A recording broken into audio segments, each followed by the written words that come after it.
My name is David. I was in the Army, helicopter pilot in the Vietnam era. I came back from Vietnam and went to a flight school as an instructor.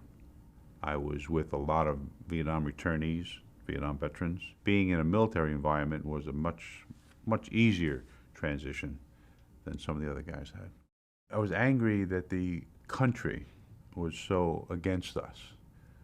I was very proud of what I had done. We got back to Travis Air Force Base, and we were in a prison bus with screening on the windows, and I'm thinking, what is this all about?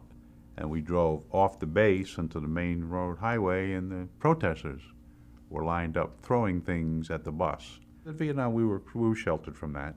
We knew a little bit about what was going on, but didn't know to the extent. I was 21 years old and didn't understand why. It was tough. Hard to deal with. My wife, she was my age, she was young, and did not want to hear about trauma, did not want to hear about the problems I was dealing with. No one was really talking about their problems. No one was talking about trauma. We told a lot of war stories that got better as the years went on, but nobody talked about their things they were dealing with, including me. I mean, I still had the anger, I still had the addictions. I was a thrill junkie. I was just constantly looking for that adrenaline rush that I experienced in Vietnam. It was tough because I tried to live two lives. At home, trying to raise a family and go to church and have a social life.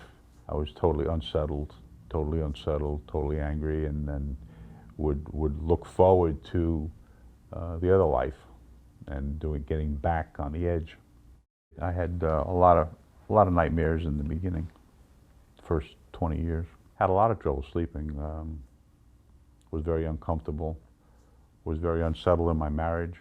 It ended after 18 years, 17, 18 years, just mostly because of me. I didn't realize that I needed help, and neither did she. It was probably 20, 25 years after Vietnam that the addiction was not slowing down as much as I kind of hoped it would. As I got older and the kids got older, I knew that I was taking too many chances.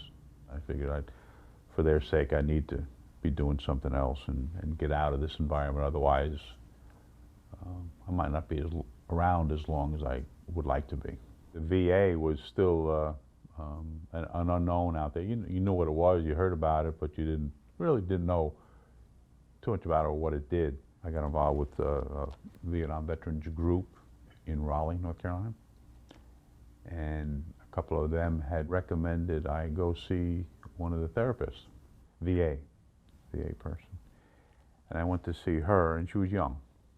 She was not a veteran.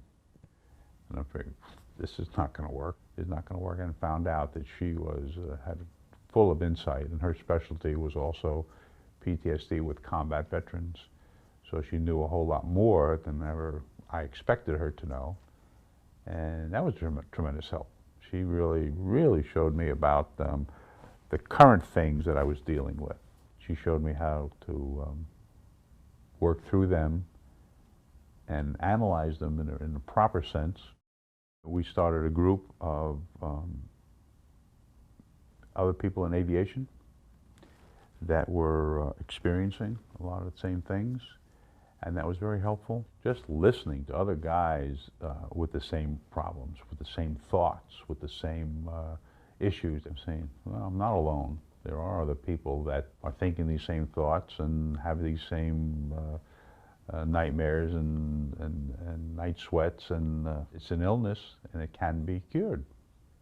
The care that I get is, I would say, pretty outstanding. The relationships are better. My anxieties are less. My anger is less, a lot less. So I'm able to deal with things a lot better. It has tremendously helped me, tremendously. And if it helps me, I would like the people that are out there to get help too. because the VA now is out there to help us.